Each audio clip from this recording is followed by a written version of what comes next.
Welcome to another episode of Progress, Potential, and Possibilities, discussions with fascinating people designing a better tomorrow for all of us. I'm your host, Ira Pastor. Welcome, everybody, again to another episode of our show. Today, bringing you another really awesome guest involved in creating a better tomorrow, science, technology, innovation.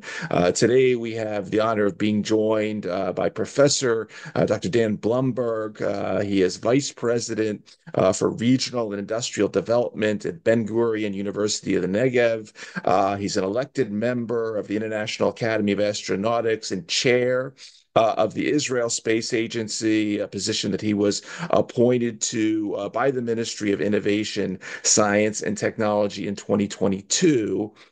Prior to these positions, Professor Blumberg served as 5 years as Vice President and Dean for Research and Development at BGU. And before that, he fulfilled several positions, including Deputy Vice President, Chairperson of the Department of Geography and Environmental Development, and founder of their Green Campus Initiative, which gained the university a prestigious international ranking. Professor Blumberg earned his Ph.D. from here in the United States at Arizona State, where he studied and worked in the Planetary Geology Group, focused on this really interesting aeolian processes and microwave radar remote sensing to study arid zone environments and planetary geology. And he's been working for the last couple of decades on various multi-parameter remote sensing technologies, including radar, hyperspectral, multi-spectral ground penetrating radar, has published numerous papers on areas of target and anomaly detection using remote sensing technologies. And in addition to those roles, he's been a key leader in the development of the cyber ecosystem and the defense tech ecosystem in Beersheba. He's brought together numerous multinational companies and startups in the Advanced Technology Park there. And he has additional roles also as director of the Homeland Security Institute at BGU and the Simon Family Chair in Remote Sensing. A lot of really interesting topics to get into today. Honored to have him with us. Professor Dan Blumberg, thank you so much for taking the time to come on the show today. Thanks, Ira. After that introduction, my name is Dan or Danny. And if it's at a Starbucks, then I'll say Donald Duck, but that's well. No, Dan, it's great having you. I've looked forward to recording this episode for a little while now, but really great to have you.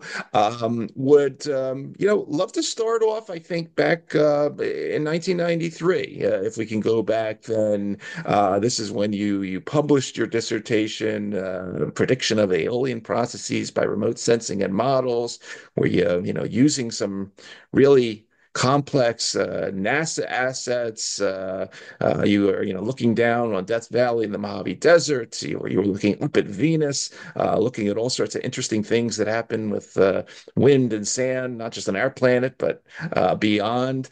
Take us back to the early days, if you would, and a little bit about how you got started in this particular research path. Wow, so you're really taking me back.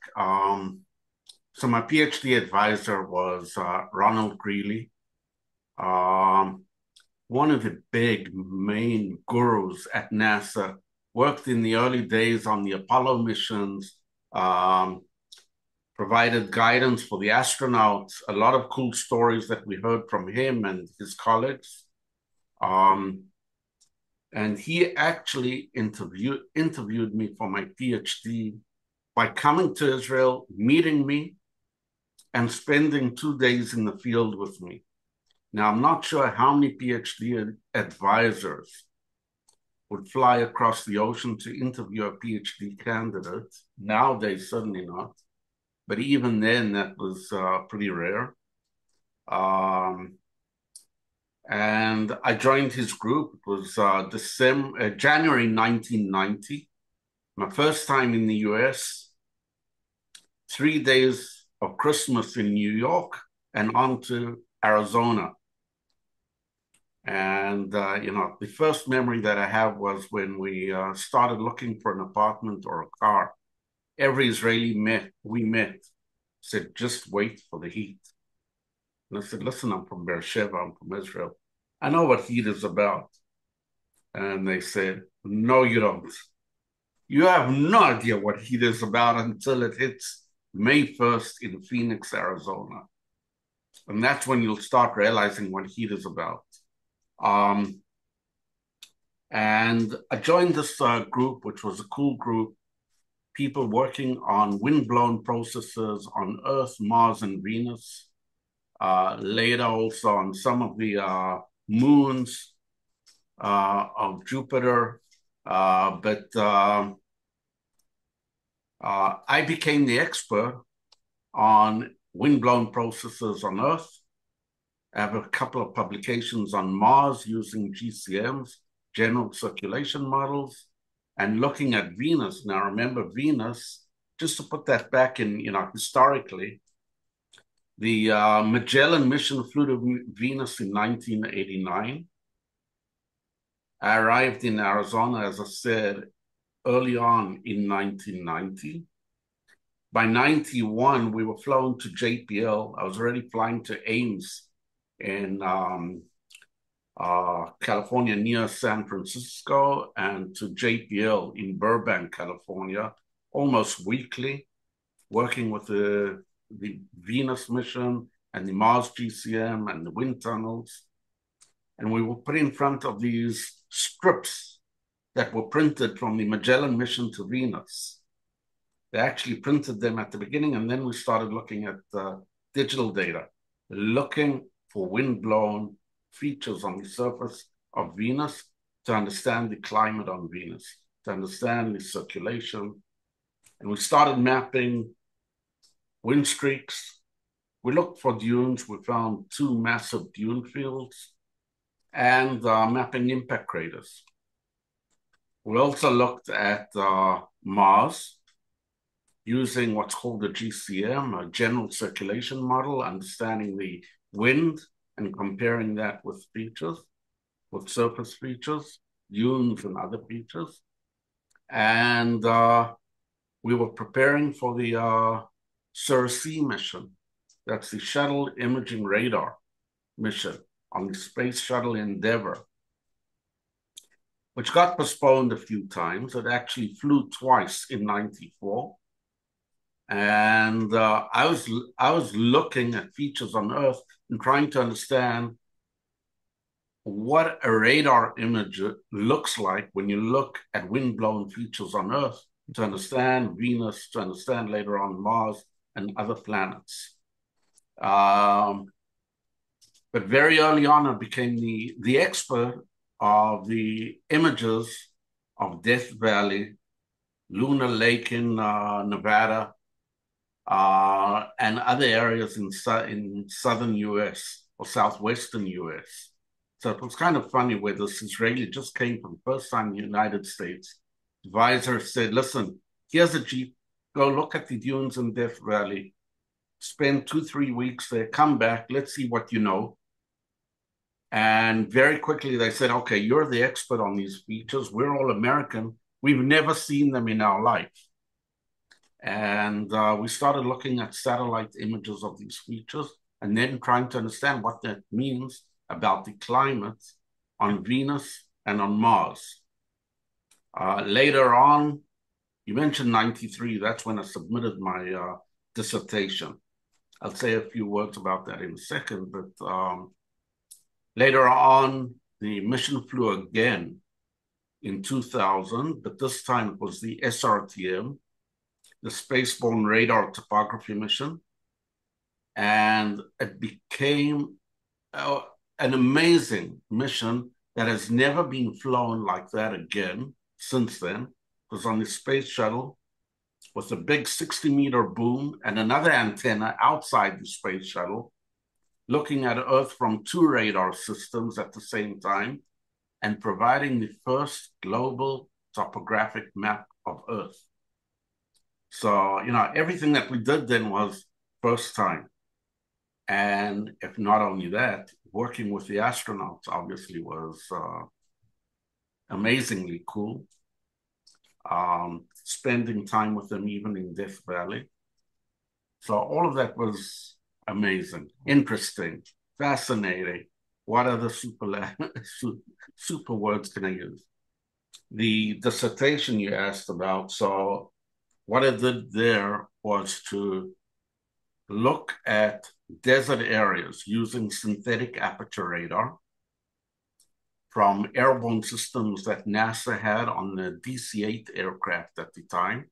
The mission was called AIR-SAR, preparing for the SRTM mission that flew in 94 on the space shuttle, and then also trying to understand those features or compare them with data from general circulation models from GCMs that were run on supercomputers at Goddard Space Flight Center. And those are the models that actually predict global warming based on changes in the ozone layer, on the concentration of ozone, and so on.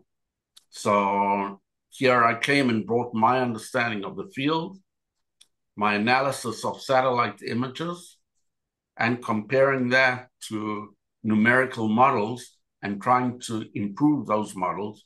Those models are still used today to provide climate predictions. So I don't know if I've gone into too much detail. I can go into more. But I think that way, if anyone who looks back, first of all, for me, that's as though I did it yesterday. But for anyone who writes a PhD, that's kind of the highlight of your career where you're on your own. You're expected to do something original, do breakthrough science, groundbreaking science. And here I was working with NASA, I'd only heard about NASA before going to the US, working in this lab that was funded by NASA in Arizona, in Phoenix, and really looking at global processes, which in itself is something that very few get to do in their career. Certainly when you're a PhD student and you really feel that small, but you're actually that big, you're doing interesting, cool stuff, got a lot of exposure. And I think we've been doing good. Since then, I then went into a lot of remote sensing studies, developing remote sensing tools, sensors, algorithms, using the same knowledge for precise agriculture, trying to understand the environment, environmental changes here on Earth. Don't think that everything we do looking at Mars and Venus doesn't influence our life here on Earth. It does. And, someone said the sky is the limit, but it's not the limit. For us, it's not. Dan, continue along those lines for a little bit, and I want to focus a little bit deeper, no pun intended, on sort of how you have seen the discipline of remote sensing evolve since 1993. Because as you were mentioning, you followed up that work, and you have many of your papers here, looking at things like not just seeking subsurface water on Mars, but looking at the Negev and objects that are buried in the desert there. Too, as you are mentioning, I I came across this one paper you did on looking at the root zones of plants in the desert as well. So, not just you're not just looking at the surface, but really deeper. And that's first, I'm a life sciences guy, so I know I'm talking out of turn here, but you're talking about optics, you're talking about imaging technologies, you're talking about, I guess there's going to be, evolution of artificial intelligence that helps you out in analyzing a lot of this stuff. Talk a little bit about how sort of the technology basket that you relied on in 1993 and a little bit of how you saw it evolve the last couple of decades as you've been maturing the remote sensing space. So I'll start with an anecdote. Please. So I'm a grad student at ASU, and we started getting radar images back. And these images are compressed, highly compressed. They're huge data sets. Now go back to 1993, 92 actually. The hard drives that we were using then were 20 megabyte was a hard drive. Some of you may remember the Seagate sound when it went, when it booted. It had a sound that came with it. And while I was working on that, the first 4 gigabyte hard drive came out. I went to my PhD advisor and I said, I need one of those. That's going to speed up my work dramatically. So he said, okay, put in a proposal and we'll try to buy one. And turned out that had to go all the way up to NASA administrator to be approved to buy a 4 gigabyte hard drive for this grad student. And later on, I met Dan Golden, who was the NASA administrator. I met him in Israel. He looked at me, you're Dan Blumberg. You're that guy that wanted that huge hard drive at the time. So the first thing that has changed is actually the hardware that we're using. Memory used to be a major challenge. CPU used to be a bottleneck. We would click the enter on Fridays in the lab and wait till a Monday for a process to end so that we could look at the results. Things that are done now in milliseconds. So that's changed dramatically. Computation. Second thing that has changed dramatically is imaging techniques. So back then we started using some hyperspectral data. That means that instead of looking at an image or collecting an image in 3 wavelengths, are red, green, and blue. That's what your iPhone does. We could break those images up into hundreds of bands, but who could analyze that? So we started developing methods to try and understand how you can analyze such an image.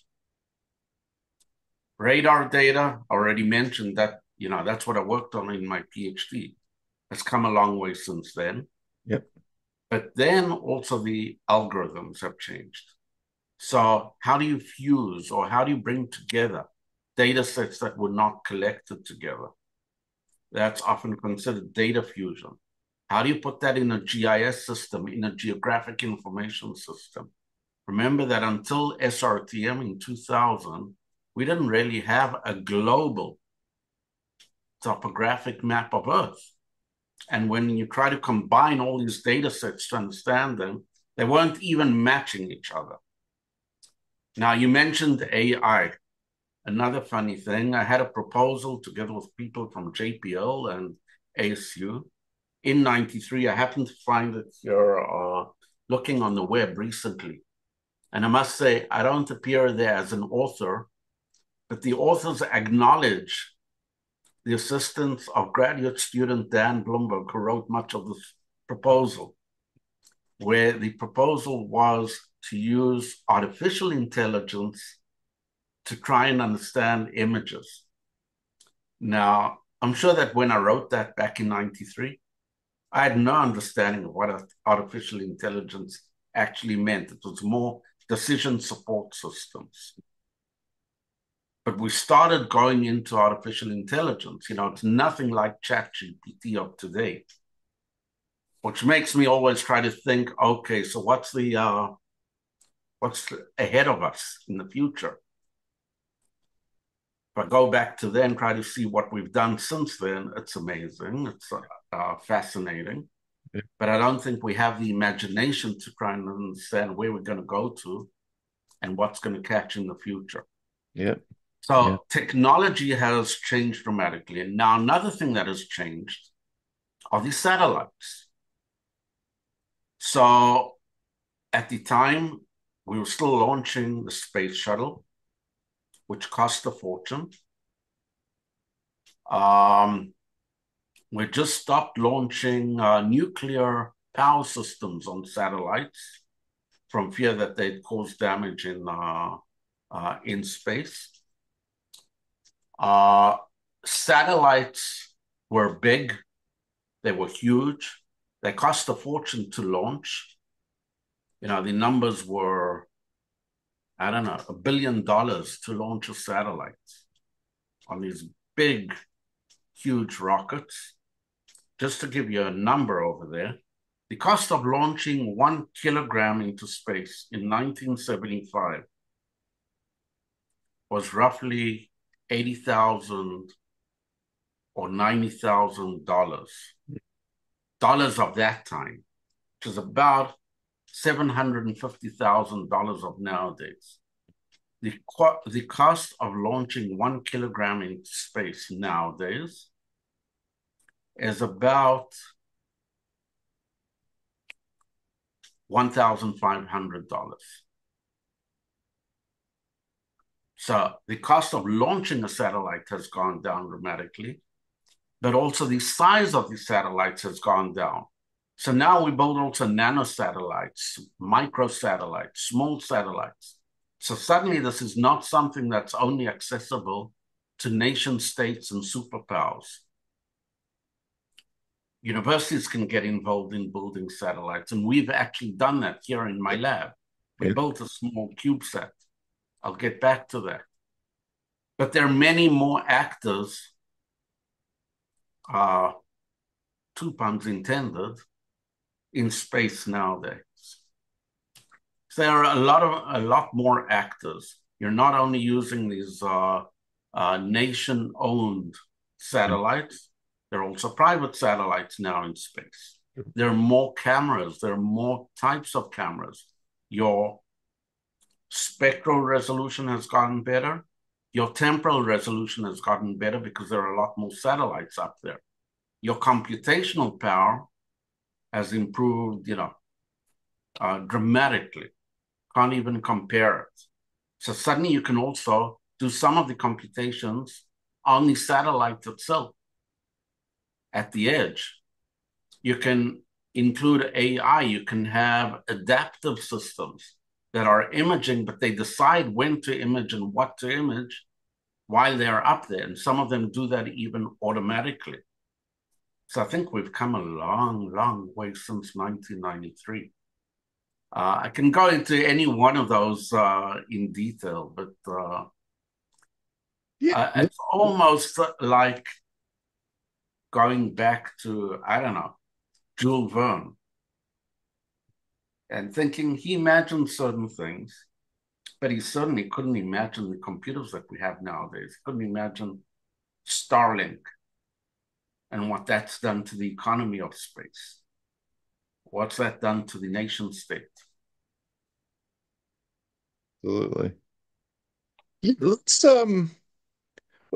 Cool. Let's get to CubeSat in a minute when we get into ISA a little more. But I wanted to touch on one other thing before we go there. And again, I'm going to loop back to, well, a couple times. I'm first going to go back to 1997, where you published this really interesting piece entitled Remote Sensing and Social Science Research, where you basically say, look, these tools are awesome for physical research, for geology, for environmental studies, but they also have this social and potential political dimension to them, and what we can sort of ascertain using these tools. And it was interesting because then a couple of decades later, this was the annual conference of the International Society for Environmental Epidemiology in September 2011.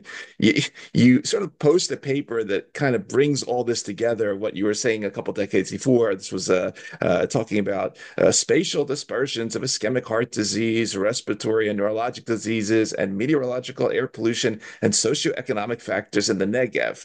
That's a mouthful, but I think it sort of sums up what you were getting at, that with this one tool, there's a lot of things we can collect on a broad sort of spectrum there. We just had, Professor Kronfeld-Schor on from the Environmental Protection Ministry there, saying a couple of words about this, because I think this is a interesting intersection of these tools. So before I start on the tools themselves, I'll tell you about that paper. Please. That you just mentioned, the American sociologist paper that we published early on. It's David Jacobson and myself. We were good friends in Arizona. He also has an Israeli background. Our parents even knew each other way back. And I tried to explain to him, he's a social scientist working on immigration. And I said to him, I bet I can track immigration using satellites. And he said to me, no way. And I started showing him certain things that we could see in satellite images. And this was a Friday night dinner. Anyone Jewish on the listening to the podcast will know what a Shabbat dinner is like. And you're chatting about all sorts of things. And we got talking about this. And he said to me, well, maybe we should write a paper saying that. So I said, okay, let's meet Sunday morning. And we met on that Sunday morning. And sure enough, we got this paper written and it got rejected. And it got rejected by a reviewer saying, these guys are trying to introduce Big Brother into social sciences. I don't want to see this paper ever published. So then we went to American Sociologist, which is a leading journal in social sciences. Said, we'll go to the top, one of the top journals. And there it got published. And we talk about how GIS and remote sensing can help understand social processes. I think that nowadays, that becomes, it's almost intuitive. So everyone sitting in front of a computer wants to understand certain things, opens Google Earth, and there you can see a lot of layers, and you can upload additional layers onto that, and you can understand where borders are and where border crossings are, and you can even see dirt roads. And people are using Google Earth at the moment to try and understand changes in Israel and in Gaza. Now, that's political science, obviously. But I think that we're at the verge of being able to collect a lot of data sets using all of the spectral information that is collected from space and putting it together. And putting it together not only with the data collected from space, but also data collected on Earth. Now, we all know that there's a lot of data collected about each and every one of us. We walk through the streets outside here, they're cameras. Those cameras at Google already, Google Lens finds us in Google very quickly. So I could look you up, I could see your picture, I could say, find anyone else, find the same person in other papers, and you can put that together. And then you can add pollution. So we've been mapping pollution, air pollution from space and trying to understand what processes occur in the urban environment, in the urban fabric, and what does that do to the health of to public health. So that leads to that paper that you're mentioning over there. Also have another paper looking at tree genetics. We were looking at the spectral signature of different trees and being able to map the type of tree, and even the genetic background of those trees, doing that from space. So it goes into human health, it goes into vegetation health also. Yep. Yep. Yeah, that's I was going to mention there's a couple cool papers on acacia tree pattern distribution. Yeah, So no, the that's acacia tree pattern, you're mentioning, that's a PhD of Sivan Isaacson, who worked under me. She still works with me. We went back to old spy satellite images of the US, and we tried to see what certain trees that we could see on the ground that looked dead, but when we took pictures of them using near infrared, we could see that there was still photosynthesis nowadays. yep. So we said, okay, let's try and see if we can figure out what those trees looked like 20, 30, 40 years ago. And we found unclassified corona. Corona now means COVID, but Corona was American spy satellites, and all their data has been declassified. And we actually went back and mapped the trees in the same area and tried to understand the changes in that tree population in the last 50 years using old satellite images and understanding climate change from that. So that's really awesome. Southern Israel, in an area that is dry, you have less than half an inch of rainfall a year. That's really awesome. I love that connection to the declassified spy sat stuff. So no, that's really neat. Yeah, while we're going in this direction, let's go to ISA, Israel Space Agency. As mentioned in the bio, you were appointed by the Ministry of Innovation, Science, and Technology 2022 to chair the organization. And as you know, I had Uri on a couple months ago talking about some of the research programs. Recently just showed Oren Milstein from STEMRAD, one of your collaborators there. You were involved in BGUsat, which again was a really interesting collaboration at the university and Israel and aerospace industry. That was one of the projects you're involved in. Talk about it a little. Clearly, these nanosatellites are really cool, and you had a range of not just researchers but students involved in this program. Talk about BGUsat. Talk about what excites you beyond that in terms of the space economy, and then anything else you want to mention that Uri didn't touch on in terms of ISA. Please go. Okay, so I'll start off with BGUsat and then I'll go back to the space economy. So BGUsat is a CubeSat, a nanosatellite, the size of a milk box. Looks like a milk box, only that it has solar panels on the sides rather than pictures of missing people. Yep. Was launched in 2000. It was built, first of all, by our students together with the Israeli aerospace industry. It was launched in 2017 on a PSLV rocket. That's an Indian rocket from India on what I call the biggest carpool in mankind. So 104 satellites were launched together in one launch. And this rocket goes up, and every 6 seconds it drops off another satellite when it's roughly at about 500 kilometers above Earth. 500 kilometers for you in North America, that's roughly 350, 380 miles above Earth.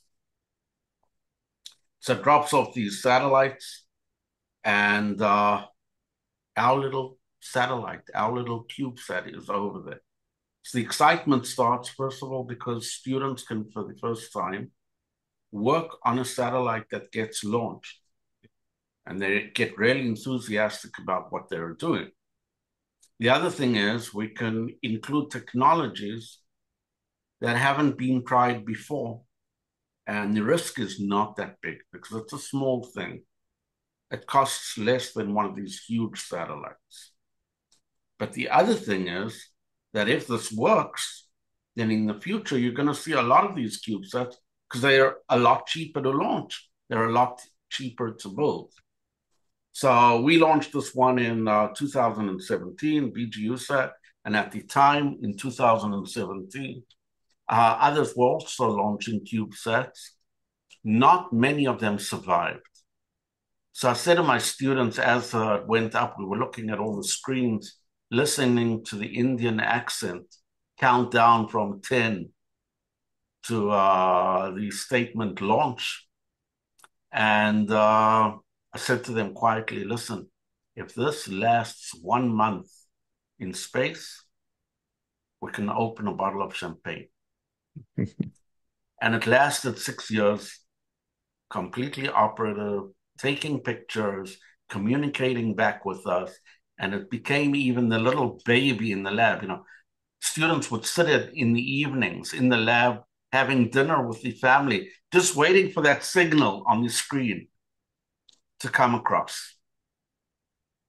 But it's really changed the world because suddenly, and this goes now to space economy, suddenly someone like Elon Musk can build small satellites, nanosatellites, CubeSats or whatever, and provide internet globally. Some companies are now putting cellular antennas on CubeSats to improve communication on Earth. There are even some companies now that have demonstrated cellular communication with an unmodified cellular phone through space, through an antenna in space. Now, that means a lot. If you live in the Western United States and you travel through Death Valley or through the Mojave Desert, there are large areas where you have no cellular communication. Mm-hmm. If you don't have a satellite phone, you don't have communication there. But what does this do? It changes the way you communicate. So suddenly you can get cellular communication almost anywhere. So we're not there yet, but we're already getting there. So first of all, it changed our lives. Secondly, it built a whole new economy around space. Now, it's not the only thing. Obviously, GPS has changed our lives completely. But there are other things going on. Now, the Israel Space Agency, and I'll bring it back to these CubeSats in a second. Israel Space Agency was established in 1983 through a government resolution. The objective was to increase Israel's independence by gaining access to space. We live many ways like an island, although we already have now peace with Egypt and Jordan. At the time, we did not have that. Well, actually, we already had some kind of peace with Egypt. We had just signed the peace treaty with Egypt, which actually increased our need to gain access to space because we didn't have access to the Sinai Desert any longer. We withdrew from the Sinai. So Israel wanted to gain access to space. Our first satellite was launched in 1988, and there are 2 or 3 major challenges there. First one is the cost. Building a satellite then was extremely expensive. So Israel had to build smaller, cheaper satellites. Mm-hmm. We didn't go down to CubeSats, but we went down to 300 kilogram satellites, microsats. Second challenge is no one wanted to sell Israel components that are space approved. So we have to do it on our own. Right. Space agency has to build an ecosystem, an economy around that, so that there are companies that can do that. And the third biggest challenge is everyone in the world launches to the east because you use the motion of Earth to increase your rotation around Earth, okay? Yep. If we launch anything If a Shavit launcher flies to the east, trust me, what we're going through at the moment will be much bigger. Some of the fears have come true in the last few months. We can get back to that also. But we don't want another world war happening here. So we have to launch to the west. When you launch to the west, you're losing 30% of the energy at that moment, just by launching. So you need your satellites to be smaller, cheaper, and lighter. And that's part of the challenge of the space agency, to build, to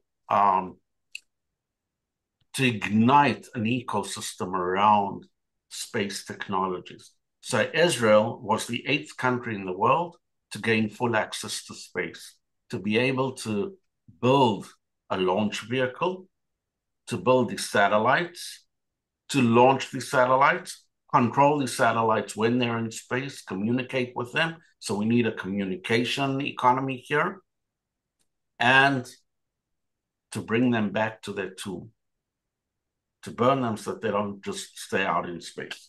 Now, I'll go back to CubeSats. CubeSats are a huge opportunity because they're cheap, they're small. You can buy off-the-shelf components. The frame, for example, you can buy them off the shelf now. It's the new companies that the space agency has been supporting. So, for example, I'll just give an example of one of the companies that's based on CubeSats. Space Pharma does biological studies in space using the lack or microgravity in space to try and study certain processes.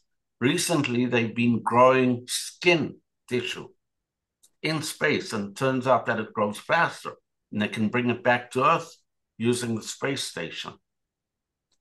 So they can not only improve pharmaceuticals, but they can also improve other health processes by doing some of these studies in space. And there, the space agency has become a player.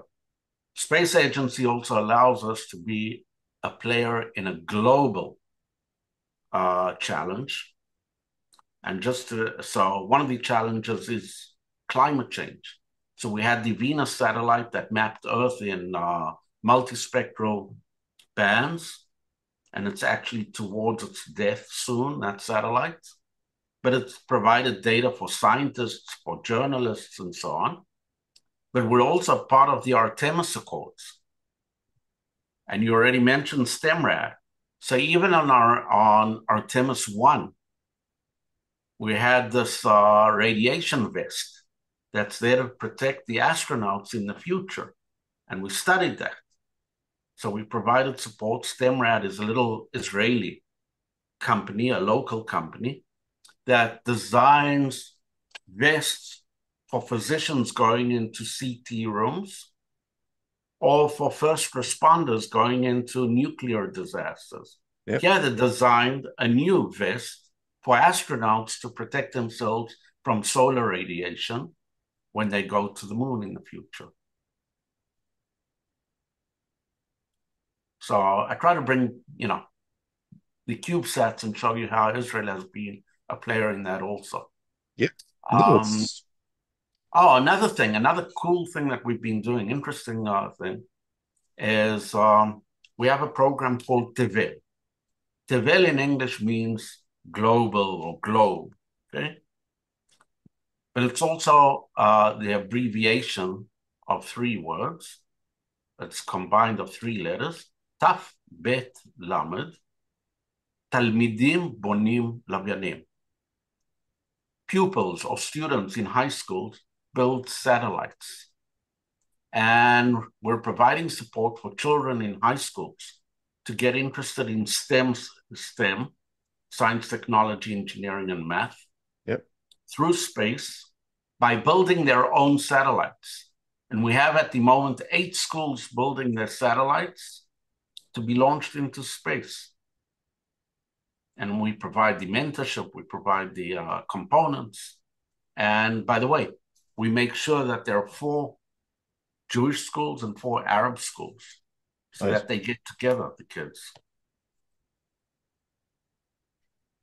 So then we could even run for, the beauty pageant by bringing peace on Earth. I assume a component of that, Dan, is something that a program you created called She Space, specifically focused on high school girls and the need to increase the proportion of sort of female participation in all these STEM studies. Can you say a couple words about She Space while we're on that topic? Sure. So while I was at ASU, we had a program looking at Mars, and we trained teachers in schools that would come spend time with us, understanding Mars, and then they would teach that at schools. When I came back, we started some programs here with teachers and then with students. But my students actually, in my lab, said we want to do something slightly different. We want to get more girls involved. And I had a group of girls in the lab at the time. And there was a call out from the Israel Space Agency to create educational programs related to solar system and space. And the first program that was run by someone else. And one of my students said to me, what's the breakdown, the gender breakdown in your program? So I said, well, it's open to everyone. And then another student said, okay, open to everyone, but how many girls do you actually have there? And the answer was 0. So my student said, okay, if that's the case, we're going to open a program for girls. And they started this program called She Space, and under my guidance, but it's run by my students and former students. And we've discovered there's a lot of interest that it increases. We've actually done studies on the students that came. So it's mainly girls. We've had a boy here and there. It's mainly girls. It increases their self-confidence. It breaks down the indoctrination, I'll say, that goes through schools and through homes, that boys go into engineering, girls can go into social sciences and into regular sciences, biology, life sciences, and so on. And we got interest from the world. So now there are already, I think, 10 countries involved in the program. And not only does it run throughout, other countries, but the kids in different countries talk to each other. And, Zoom has changed everything. They can have joint meetings, and they can share experience, and they can meet, and they can show their projects to each other. I think that one of the social challenges that the entire Western world has, by the way, less the Eastern world. If you go to the East, you'll see a lot of female engineers. If you go to the United States, you go to Europe, you're going to see a lot less female engineers. The breakdown is not the same as the breakdown in the general public. If you go to an engineering department at my university here, if you go to electrical engineering, you'll see a small percent of the faculty members are female.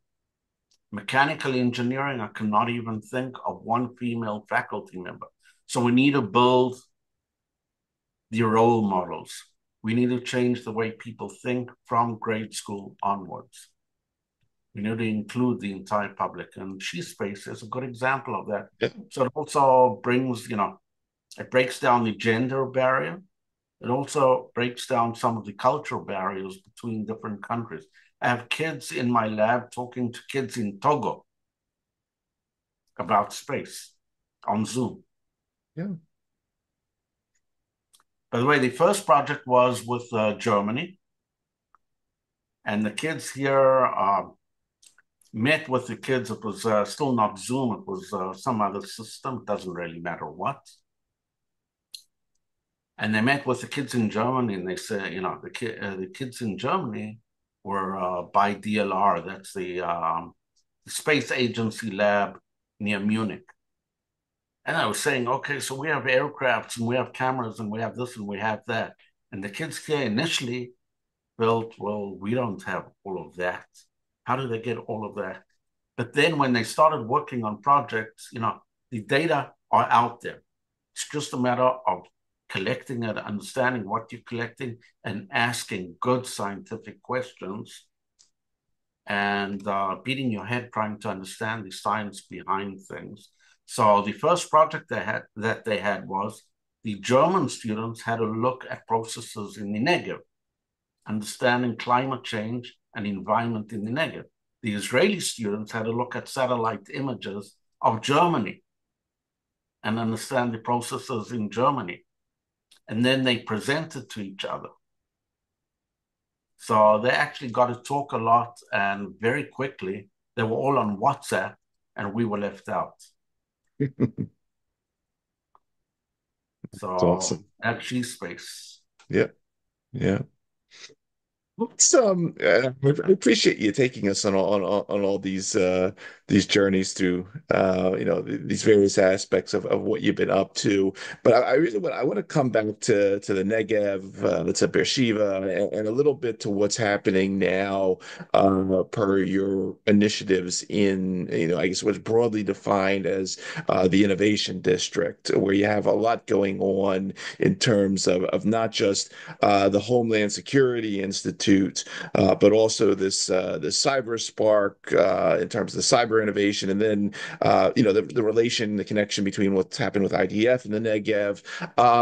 The whole area is kind of interesting.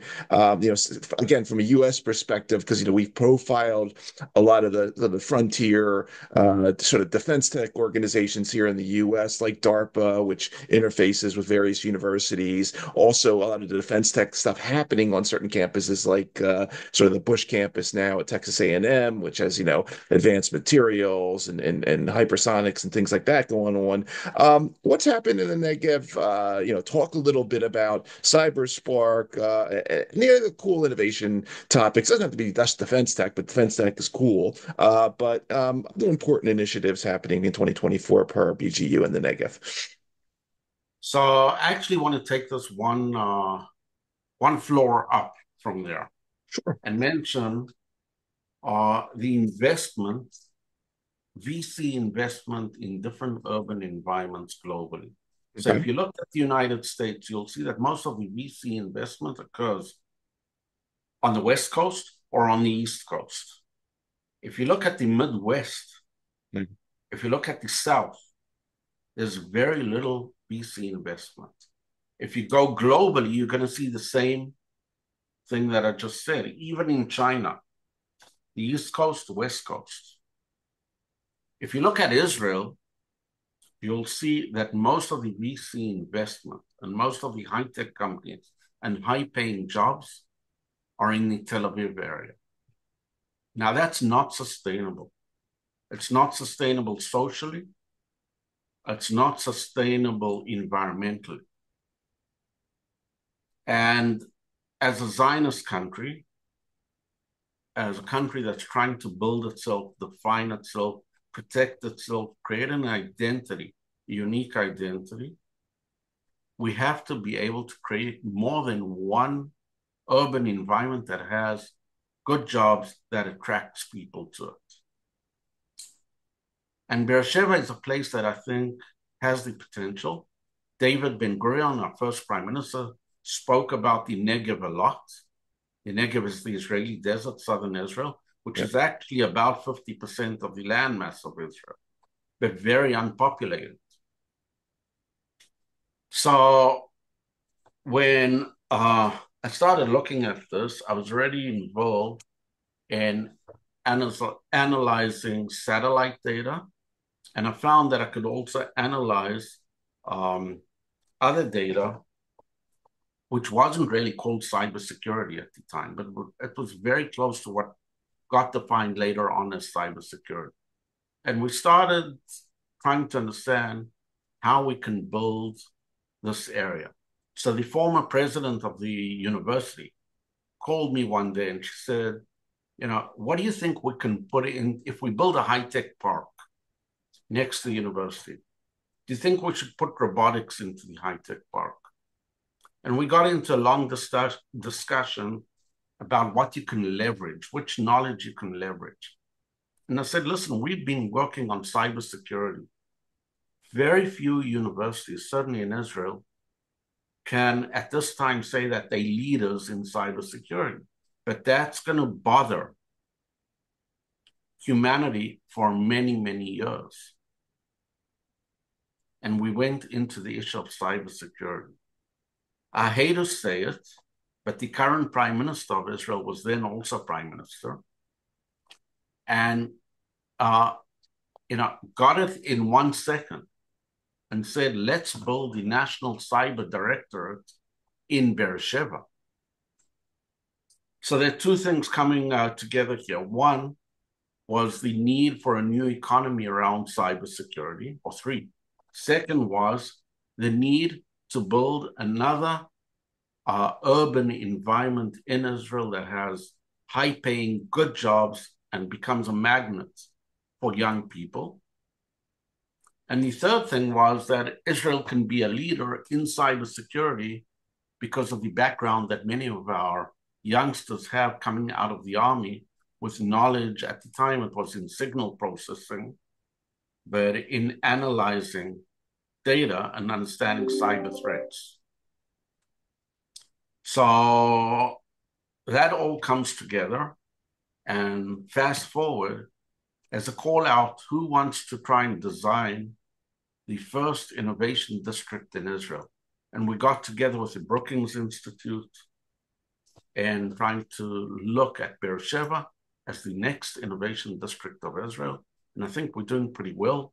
We got the hospital, which is right across the street from here, together with us. We use our cyber background also to analyze medical data.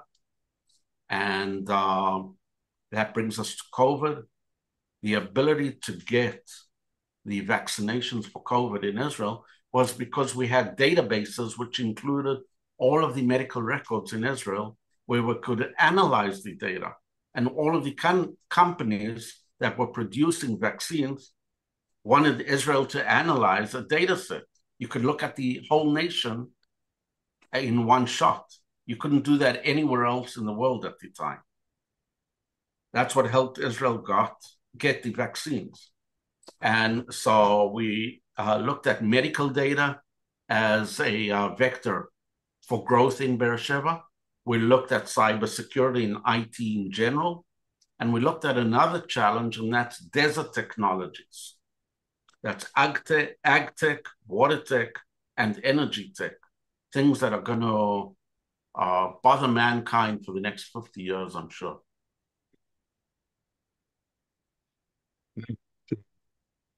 Clearly setting yourself up in a sweet spot there. And yeah, again, speaks to the foresight and the innovation to everything that's going on in Israel. You know, the thing I want to come back to here, sort of bring it all together on an interesting topic that you and I were chatting before the show about another Blumberg that we were both friends with back in the day, happened to be my neighbor for many years, and that was Nobel Prize winner Barry Blumberg of hepatitis B vaccine fame, who after his Nobel Prize went on to NASA to lead, I think found their astrobiology initiatives. But thinking, about everything that you've been involved in terms of the remote sensing, in terms of, looking beyond this planet and it's quite inhospitable, what I call extremophilic environments on Earth and beyond. Say a couple words about astrobiology, why we have you today, because clearly, it's an evolving area in its own right, and you no doubt have a lot of the tools there that sort of represent where technology potentially is heading on this front as well. You say a couple words about Barry, if you would, and then your feelings about sort of the future of astrobiology research. Sure. So first of all, I'm a scientist, and there are two ways to look at scientists. One is if you haven't seen it, it might not exist. I believe the other way around, that nothing happens in a singularity. things occur again and again because they're processes that create them. Now, the universe is huge. And I don't believe that Earth is so unique that it's the only place where biology, where life could exist. And not only exist, be created. Primary production could happen. So I'm sure that it can happen elsewhere. So as long as we haven't shown otherwise, it might happen somewhere else. I don't know. I haven't seen it yet. But I think that we should search for life outside Earth. There's more and more evidence that the conditions occurred sometime in the geologic and climate history of Mars, for example. So we're looking for evidence of old life, primitive life on Mars. But the big question is there not primitive life, but intelligent life somewhere else? I don't know that there's intelligent life somewhere else. I think that we should be searching. We should be looking for signals. I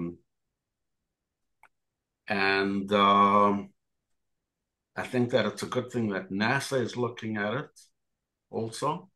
You need to be somewhat an open-minded person to try and find life.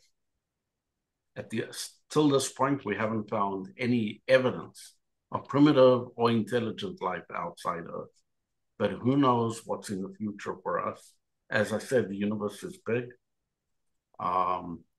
We wouldn't even know if someone is trying to communicate with us, probably.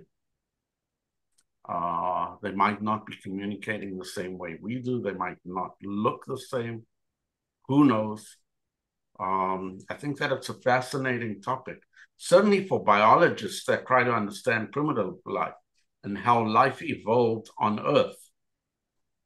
So if you're looking for it on Earth, why not look also elsewhere? I'd recommend an old fiction movie, Contact, with Jodie Foster, which has certain elements that are true elements. Starts off with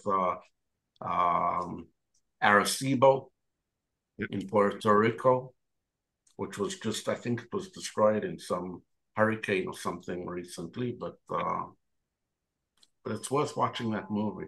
It's to say, much of it is complete fiction, but it makes you think. And we need a lot of imagination to try and find it. That's true. That's true. Yeah. I will say that I'm not a biologist, so I'm not the person to talk too much about the biology challenges there. No, cool. Still, respect your opinion and thoughts on the matters. Yeah. That's. But I knew Barry Blumberg, and I know that it fascinated him. Yeah. Yeah, it's all you would want to talk about when we ever got together. Forget hepatitis. It was all about astrobiology. So no, that was fun. When he was here in Israel and we just met, and I told you a story of how I was contacted. I won't repeat that whole story.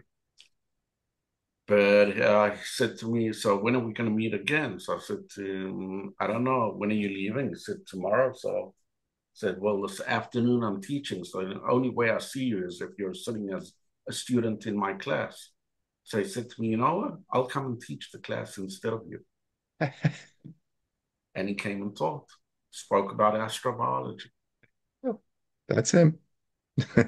Again, for everybody that's going to be listening to this episode of our show across the podcast networks or watching on our YouTube channel, you've been spending time with Professor Dr. Dan Blumberg, Vice President, Regional Industrial Development, Ben-Gurion University, the Negev, Chair of the Israel Space Agency. Dan, I really want to thank you for taking the time out of your schedule to talk to us, to update us on what's going on.